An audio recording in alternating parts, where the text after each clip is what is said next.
With the NFL draft just 2 weeks away now, Dane Brugler, NFL draft analyst for The Athletic, comes through on today's episode of Locked On NFL. You are Locked On NFL, your daily NFL podcast. Part of the Locked On Podcast Network, your team every day.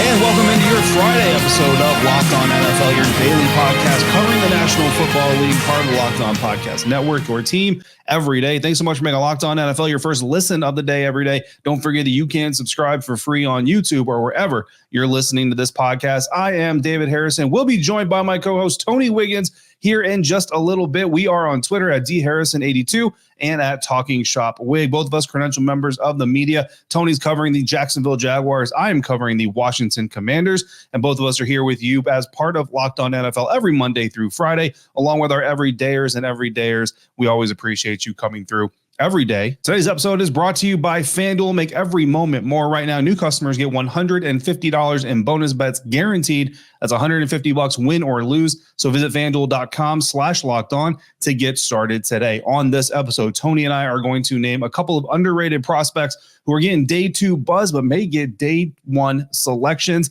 And we're going to talk about the gaps in talent and depth of certain position groups. But first, let's bring in our guest for today's episode from The Athletic, Dane Brugler. All right, everybody, please be joined now by Dane Brugler, NFL draft analyst for The Athletic, on Twitter at DP Brugler, writer, creator of The Beast, massive draft profile, a lot of information, guys. I mean, goes beyond the strengths and weaknesses of players, also gives you a lot of background information on them. So make sure you're checking that out. Again, subscribe to theathletic.com. You get that along with your subscription. Dane, thanks for joining us here. Let's jump right into the meat of the conversation this year. And that, of course, is the quarterback class, arguably one of the best quarterback classes we've seen in quite a while. I'm going to ask you kind of a 3-layer question here that you're going to be able to answer really well because you've done all the research. Who is the best quarterback? What's the gap between the best and the second best? And then where does this class stack up against other historic NFL draft classes for quarterbacks?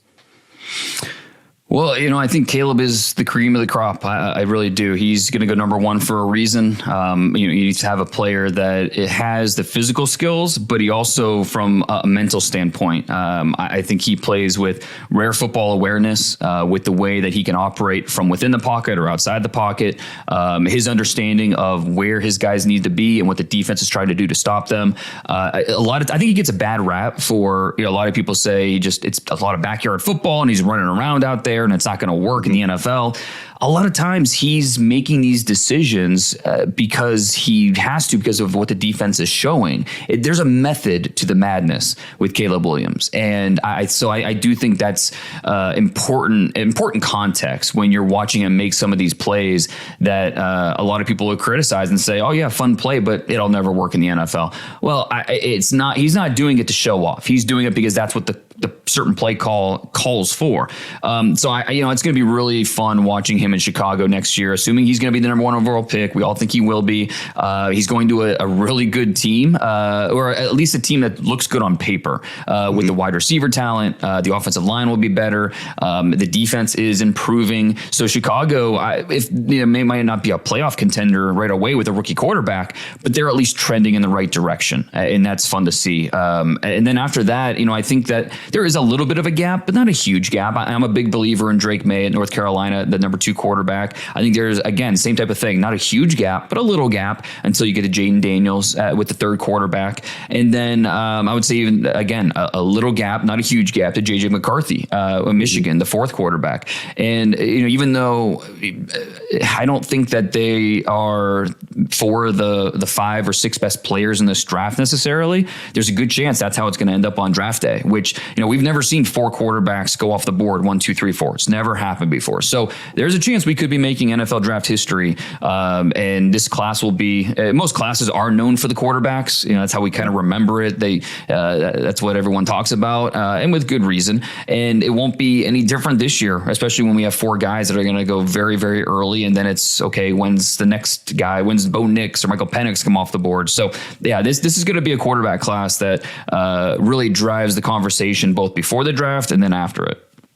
Yeah, absolutely. I'm looking forward to see if the NFL sets that record in quarterbacks at the top of the draft. But as well, 6 quarterbacks in the first round, 1983, best quarterback class, considered by a lot of people. Do we tie that number? Is there a chance to beat? I don't think there's a chance we beat that number, right? But do we tie that number this year, you think?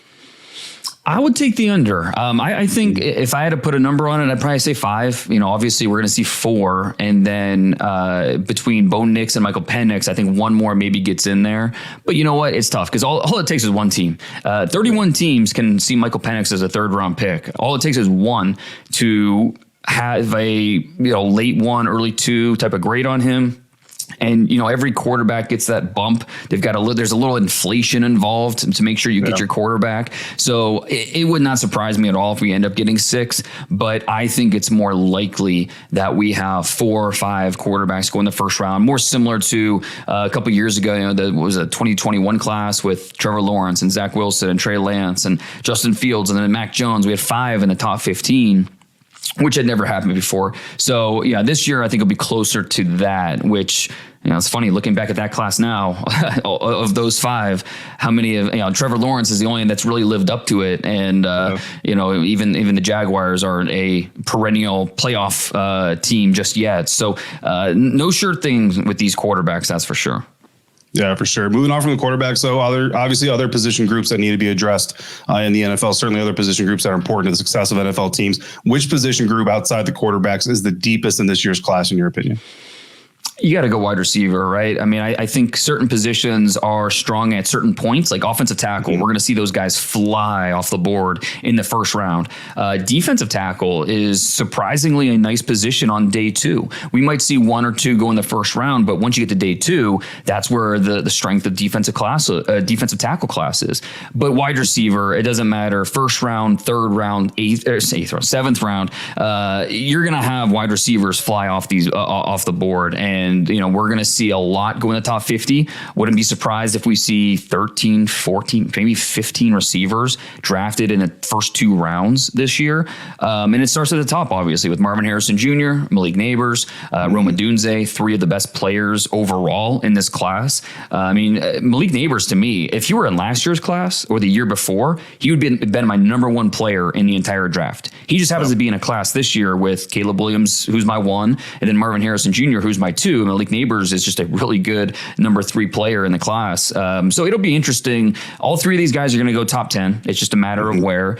And then where does Brian Thomas go, who I think is the next best receiver? And then Adonai Mitchell from Texas, Ladd McConkey.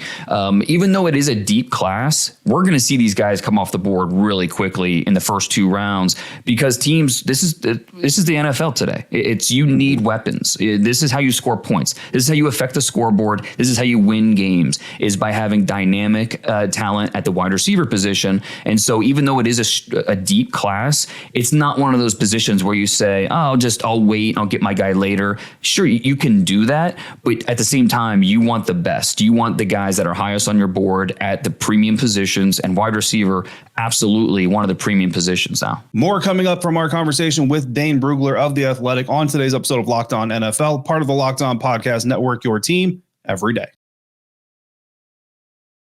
Brought to you by FanDuel. It is playoff time in the NBA and the NHL. Major League Baseball is in full swing, and FanDuel is your place to bet on every single one of those games, series, or title competition odds. Right now, new customers, you get $150 in bonus bets, guaranteed.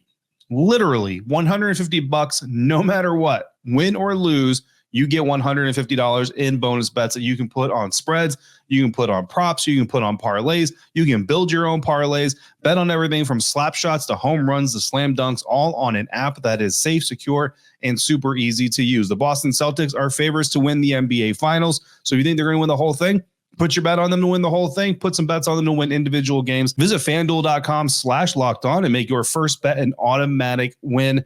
Nothing better than guaranteed bonus bets. Again, FanDuel.com/lockedon. FanDuel, America's #1 sportsbook. Thanks again for making Locked On NFL your first listen or your first view today and every day. Everydayers, make sure you come back Monday. Kevin Ostreicher of Locked On Ravens will be back at the controls of Locked On NFL to talk about all the biggest stories going on around the league. In the meantime, if you're watching Fox Sports or ESPN on your television all day and find that you have to turn down the volume when all the shouting begins, make the switch to Locked On Sports today, a free 24/7 sports streaming channel programmed for you every day to bring you the biggest stories without all of the screaming. Locked On Sports Today brings you can't miss analysis, opinions, and news, streaming 24/7 on YouTube or the free Amazon Fire TV channels app, part of the Locked On Podcast Network, your team every day. And now for the rest of our conversation with the Athletics NFL draft analyst, Dane Brugler. It's a great year to not need a quarterback if you're in the top 5 of the NFL draft. I think Coach Harbaugh in Los Angeles out there even mentioned, depending on what the Cardinals do at 4, if they trade out like everybody expects them to for a team that's going to get a quarterback, number 5 is basically the first pick in the draft if you're a non-quarterback needy team. So a lot of talent certainly to be had. Let's flip the script on that though, Dane. Which group in this NFL draft doesn't have the most amount of depth, the least amount of depth? Probably linebacker. It's not a terrible linebacker class, but I wouldn't call it. I'd say it's probably slightly below average. We're not going to see a linebacker in the first round. Probably. You never say never with the draft because all it takes is one team. But most likely, we're not going to see a linebacker in the first round. We might not see a linebacker in the top 40, maybe not until the 50s. Whether that's Junior Colson from Michigan, Edgerrin Cooper from Texas A&M, and then when's that next linebacker come off the board? Is it a Peyton Wilson who has talent but a ton of injuries? Trevin Wallace from Kentucky, outstanding athlete, one of the youngest players in this draft. But you worry about some of the anticipation and seeing things quick enough. And so, where do you feel comfortable drafting a Trevin Wallace? Tommy Eichenberg from Ohio State is a good player. Love the football character, love the toughness, love his ability to read, diagnose, go make a play. But he's not a playmaker in coverage. Do you have to take him off the field on third downs? How does what's your comfort level with Tommy Eichenberg as an every down player? The answer to that is different from team to team and defensive coordinator to defensive coordinator. So there's some good linebackers in this class. It's just not a really deep position, and it doesn't have a ton of star power at the top. Like I said, we probably don't see a first rounder there this year. Yeah. And then finally, Dane, we would all love to see every human being achieve all their dreams and do all that. But unfortunately, almost every year we end up having a kid sitting in the green room longer than expected, maybe into day 2, or even, now with all the cameras at home, even sometimes we see the massive draft party, get shown throughout the day of a Thursday night, and then they're back there Friday, and then the crowd is always a little bit lighter. Who's that guy this year that you feel like maybe is getting a whole lot of day 1 hype, but might actually be a day 2 pick?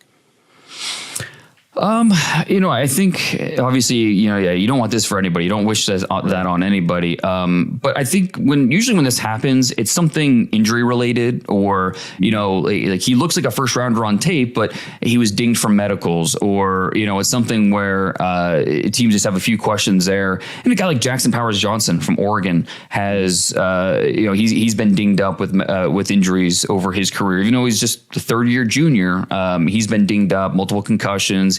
Dealt with different issues, and we also factor in not every team needs a center, and of the 32 teams, how many need a center? Maybe a third of those teams, and of the third of those teams, how many are willing to spend a first round pick on a center, and how many have Jackson Powers Johnson high enough? So even though Jackson Powers Johnson has been a staple in first round mocks, I wouldn't be surprised if he would fall maybe to the second round as a guy who's really talented, love the player, but the medicals and just pure need, teams not having a specific need or wanting to draft a center that high, wouldn't be surprised if he fell maybe a little bit further than people thought.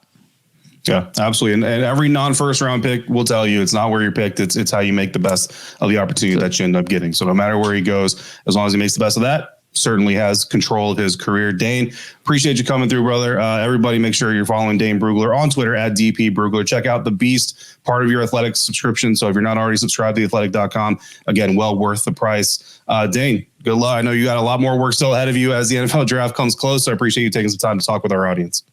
Anytime. Thank you. All right. Once again, big shout out to Dane Brugler from The Athletic for spending some time with us. And Wig, well, first of all, welcome to the show. Yeah, man. We definitely missed you, but Dane had a lot to say there. Let's start with the quarterbacks, man. Caleb Williams has been quarterback number 1 from Jump Street. That really hasn't been shaken, but you heard him say, like, it's not a huge gap. It's a gap, but it's not a huge gap Where is your gap between Caleb Williams and whoever your QB2 is? And do you think that there should be another quarterback maybe getting some conversation about going number one to the Chicago Bears? I do not. And my position is, I think when it comes to that position, like a lot of positions, but mainly that one, because it's so important, you have to draw a line in the sand. And the line in the sand, in my opinion, is drawn. Caleb Williams is number one with a bullet. And Caleb Williams would be a candidate to be number one in every draft over the last 10 years, in my opinion. And that's because people are enthralled with that ability to play above the X's and O's. So the things that everyone else is looking at as a minus, I look at as a plus. Because when you surround him with talent and you put all of these things around him and you put the systematic constraints that are going to actually enable his talent to be even more magnified, I think that Caleb Williams is the number one with a bullet. He should be, and there's no doubt in my mind that he should be the number one quarterback, and nobody else should be considered number one with him. Yeah, I mean, look, whether anybody thinks that somebody should be, nobody is. I mean, it's been Caleb from the moment this whole thing began, and it kind of reminds me of Kyler Murray. And when he was going to Arizona, everybody was talking about that from Jump Street, and honestly, I remember everybody getting kind of annoyed that the NFL basically made the Cardinals wait at least the majority of their clock at the number one pick before they officially announced the pick. It was kind of dumb. But let me ask you this, Wig. You mentioned Caleb being the number one guy over a lot of guys. Caleb Williams or Joe Burrow? Who would you take? You know, they're both rookies. You don't get Joe Burrow with the Super Bowl appearance. Joe Burrow or Caleb Williams, who would you take? That's a very good choice. I think what I would do is go with my gut feeling about it. And my gut feeling would have probably sent me towards Joe Burrow. And the reason why is because I've always liked those guys that have those intangibles. Like if you played a game of basketball or a game of kickball or pickleball, who would you pick? Because the quarterback position is more than just talent. It's more about who. If you drop a quarterback in the middle of the room, you drop 3 quarterbacks in the middle of 50 football players. Watch who they follow. And I think Joe Burrow has the it factor of Joe Montana, has the it factor of Tom Brady. But I will say this. If I'm one of those guys that looks at just pure talent, like most NFL scouts do, I wouldn't argue 1 minute with somebody who chooses to take Caleb Williams first, because he has just that. He has that thing that you'll sit there and you'll go, well, I'm not taking him because of this and that, even though he has this thing, right? Well, that thing you're talking about, if it takes off, you're going, damn, I should have taken it. Because it's like you just can't manufacture some of the things that he does. So how successful he is will really depend on what you put around him and the coaching staff that you put with him. But this process doesn't think about what that is. They don't think about who you're going to put around him or all of that and player development. You know, they think about what is the raw talent. And that is the way NFL scouts look at it. So I think in most situations, Caleb Williams would probably be number one. Yeah, absolutely. And then let's switch over to Dane's comments on the deepest group in this year's NFL draft class. He says it's wide receivers. Do you agree with him, or do you have a different position group that you think is deeper than even the receiving group is? No, I agree, because I think you can go all the way to the top of the 4th round and find a really good wide receiver. And history shows you, if you look at the top wide receivers in the NFL, most of them did not come from round 1. But a lot of that, again, has to do with this. And I hate to sound like a broken record. What are you putting these guys into? What situation? What is the expectation? What is the development? What is the coaching? What is the culture of the team? So when you look at a lot of them, like Devontae Adams, Devontae Adams and Cheetah are arguably 2 of the top 3 in the league, right? Well, look at one guy. One guy went to Green Bay, where wide receivers, if you can play, you survive and you thrive. And he was more talented than a lot of people who came before him in Green Bay. And then you look at Kansas City, well, you got Andy Reid and you got Patrick Mahomes. So, but it doesn't take away from the fact that those guys are great, because when they left, they went somewhere else and they were great.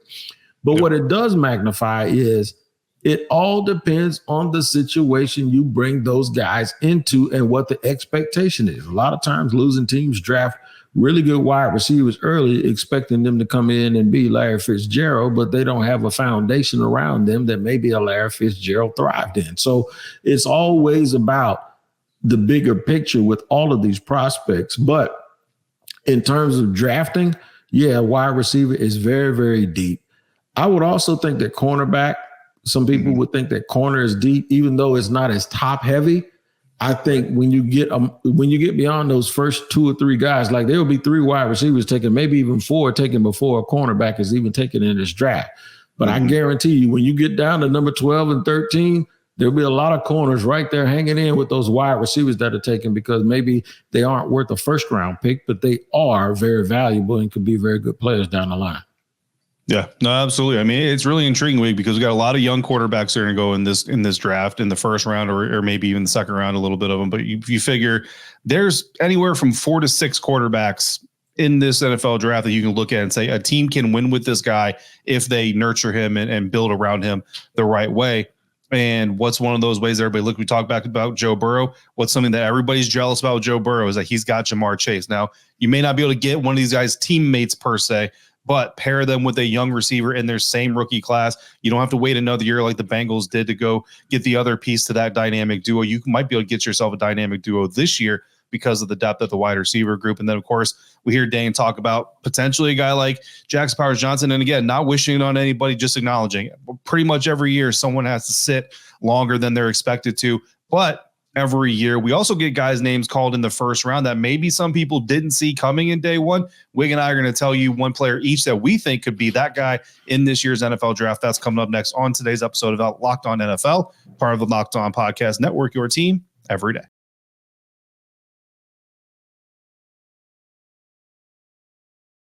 All right, we're wrapping up today's episode of Locked On NFL. David Harrison and Tony Wiggins here. Also catch us at Locked On Commanders and Locked On Jaguars. And Tony, we've been talking to Dane Brugler and talking a little bit about what Dane had to say here on the episode. But something that we didn't get to ask Dane was who are some players that maybe are getting day 2 buzz that maybe could find themselves called up on day 1. And I'm going to turn this over to you first. I'm interested because if you have a day 1 guy who's getting some day 2 buzz, there's going to be some folks who have him day 1 anyway, right? So you're not talking about guys who are completely left out necessarily, but who do you see as a guy that some people think is going to go in the second round who could find themselves off the board by the end of Thursday night? Michael Hall, defensive tackle from Ohio State. I just think he is a really, really good technique, 3-technique prospect. People love, and if you look around the league right now, the one thing that is a bugaboo for a lot of people is pressure up the middle. And I think that he is born to do that. And then, when you look at the pre-draft stuff, he was measured at 6'2", 288, 290. He turned out to be 6'3", 299. We're like right at 300 pounds. But his quickness did not go away. So I think Michael Hall is one of those people, maybe along with Braden Fisk out of Florida State, that are really getting consideration, because I think if anyone won the defensive prospect or the defensive process during this period, it was Braden Fisk. Offensively, probably Tyler Guyton, the offensive tackle out of Oklahoma, who most people said wasn't as good as Anton Harrison, who went way back with the Jaguars. I think he went 27th, 28th last year. I just think that you win this process and you win these people over. And I think that those are some guys that may go higher than people expect, and they maybe have their name called on day 1. Yeah, no, absolutely. 2 good names. I think I agree. I think defensive tackles, Dane kind of alluded to it, but I think that's a group that people are going to want to pluck from a little bit earlier. And I mean, I don't know, AFC North, like if you're about to face Derrick Henry and Lamar Jackson, you might want to make sure that you're steady right there in the middle. And even if you've got a good veteran, you might want to go get a young guy to develop behind him and play alongside with them as you try to survive the AFC North there.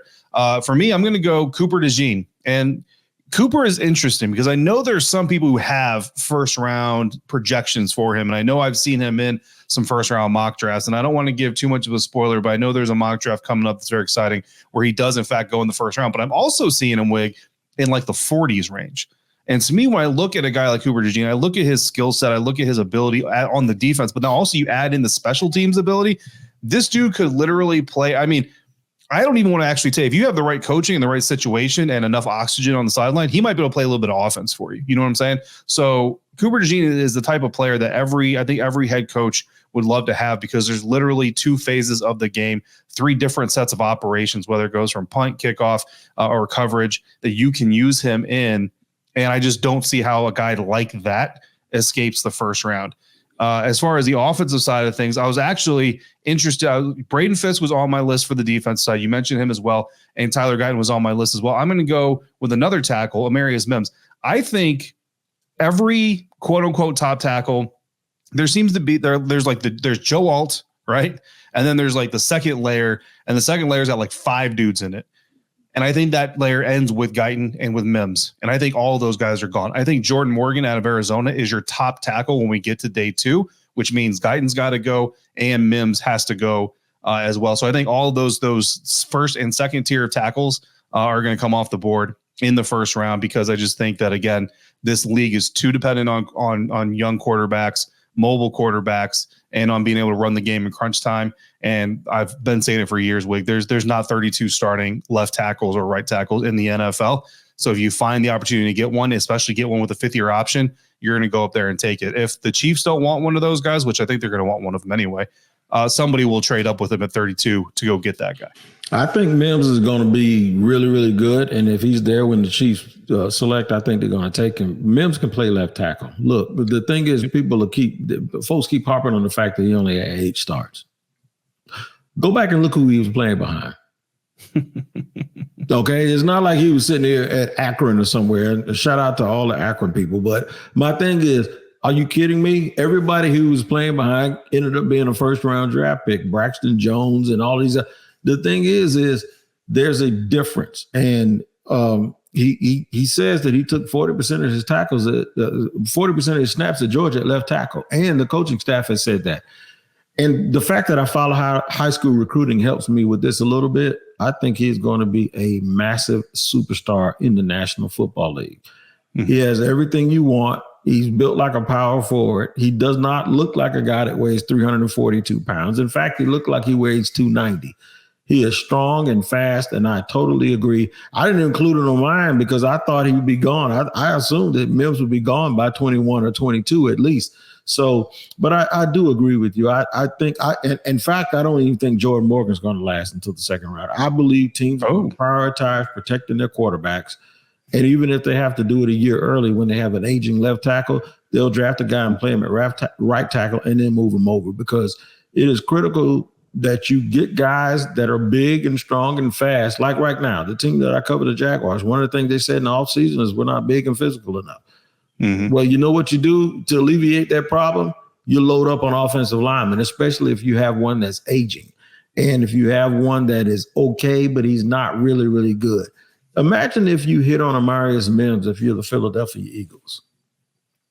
And you already have all of these other great parts around you, and you're able to coast. What about the Washington Commanders? And I know that they pick really, really early, but they also have a second round pick, and maybe they package some stuff up and say, let's move back up to 25 and let's shore up our offensive line for the next 10 years. And what if in his second year, he's an all-pro and he's 6'7", 342 pounds, and everybody around the league is like, what in the hell? I'm telling you, man, that's the way that this goes. The word prospect has the phrase in it, the most likely to happen. Mm-hmm. It's not about who can come and help you right now. It's the most likely scenario that this plays out that way. And Amarius Mims, if you look his name up, it'll be a picture of him, and next to him it has most likely to happen.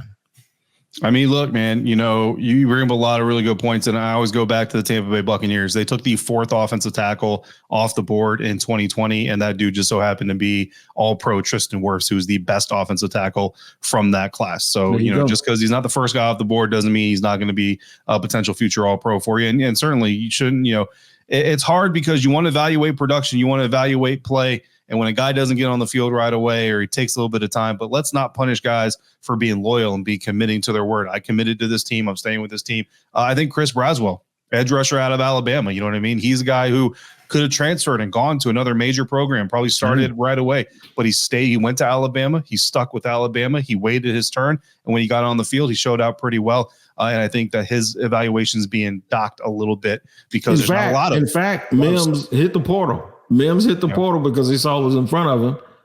He came to Florida State to visit, and everybody thought he was going to flip. And that's the team that I cover. But you know what? They convinced him, no, man, just come back. Just stay in the rotation, and you'll get what you're supposed to get anyway. And that's exactly what happened to Georgia. Yeah. So let's not punish guys for loyalty. Wig, last thing I want to say, or I want to get you on record about before we leave here on Locked On NFL. I know you talked about this on Locked On Jags, so if you want the full take, go to Locked On Jags. But Josh Allen, our buddies Locked On NFL Thursday, they went pretty hard on Josh Allen being overpaid. Wig, just real quick, is he overpaid or is that deal worth it? No, it was worth it. In fact, I thought Trent Baalke got over a little bit because basically it comes down to it. It's a 3-year, $78 million deal. When you really, really look at it and look at all of the incentive-based things, the 5-year 150 is really 5-year 141. But in order for him to hit the 141 in 5 years, he basically has to be a Pro Bowler every year. He has to have 17 sacks every year. So sometimes with these deals, you have to really look at the nuts and bolts of it, and the guaranteed money is what matters. Okay, so he has $76 million guaranteed. The dude earned that.